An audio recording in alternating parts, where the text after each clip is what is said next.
Hello friends, good morning everyone. My name is Thakur Siddharth. I am working in Kinder Sports as a volleyball trainer in Sri N.S. Patel Primary School, Chanasma, district Patna. Today our activity is tennis service or overhand service. So let's start our activity. तो हम जानते हैं कि कोई भी activity करने से पहले या गेम खेलने से पहले उसके लिए प्रिपेयर होना ज़रूरी है। उसके लिए हमें वार्म अप करना आवश्यक होता है, क्योंकि वार्म अप करने से हमारी बॉडी को गेम के लिए प्रिपेयर हो जाती है, हमारी बॉडी की नर्वस सिस्टम एक्टिव हो जाती है, जिससे हमें गेम खेलने में काफ़ी आसानी रहती है और हमें गेम के दौरान होने वाली इंजरी से भी बचा जा सकता है। इसलिए कोई भी गेम खेलने से पहले वार्म अप करना बहुत ही आवश्यक होता है। तो अब हम अपनी एक्टिविटी टेनिस सर्विस के बारे में जानेंगे। तो सबसे पहले हम अपनी टेनिस सर्विस के लिए अपनी पोजीशन देख लेंगे, जिसमें हमें अपने दोनों पैर अपने शोल्डर के समान रखने हैं, हिसाब से उसे इतने डिस्टेंस में रखने हैं। फिर हमें सर्विस करने के लिए सर्विस एरिया में जाना पड़ेगा, जो हमारे ग्राउंड के एंड लाइन के पीछे 6 से 8 मीटर का जो होता है, इसे सर्विस एरिया कहा जाता है।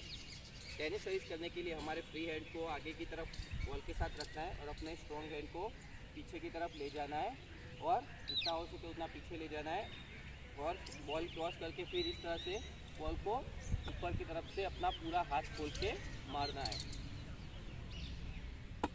तो ये थी हमारी टेनिस सर्विस की पोजीशन।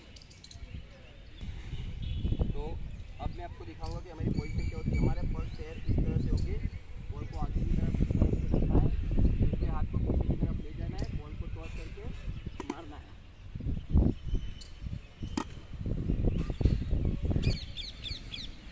अब मैं आपको टेनिस सर्विस का डेमो करके दिखाऊंगा कि टेनिस सर्विस कैसे की जा सकती है।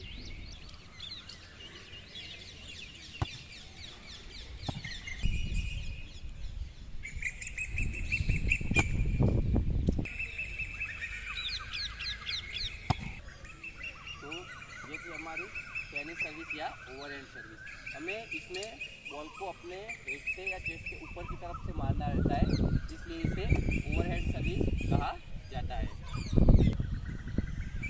वॉलीबॉल की गेम के दौरान सबसे ज़्यादा सर्विस में यूज़ होती है, तो उसे ओवरहैंड सर्विस या टेनिस सर्विस ही यूज़ होती है। तो आपने अभी देख लिया कि सर्विस कैसे की जा सकती है।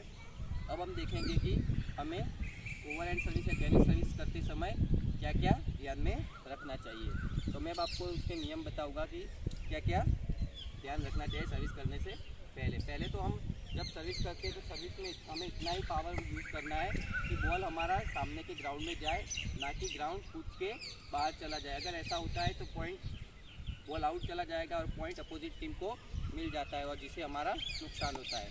दूसरी बात यह है कि जब हम सर्विस करते हैं तो एंड लाइन से पीछे रह के सर्विस करनी रहती है, क्योंकि अगर हमारा पैर एंड लाइन को क्रॉस कर जाता है या एंड लाइन को क्रॉस कर जाता है तो वो भी फाउल माना जाता है और पॉइंट अपोजिट टीम को मिल जाता है।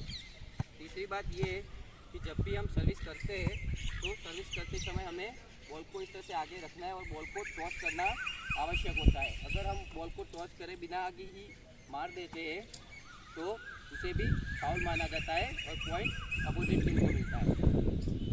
और आगे जब हम सर्विस करते हैं तो हमें रेफरी की विसल को भी ध्यान में रखना होता है।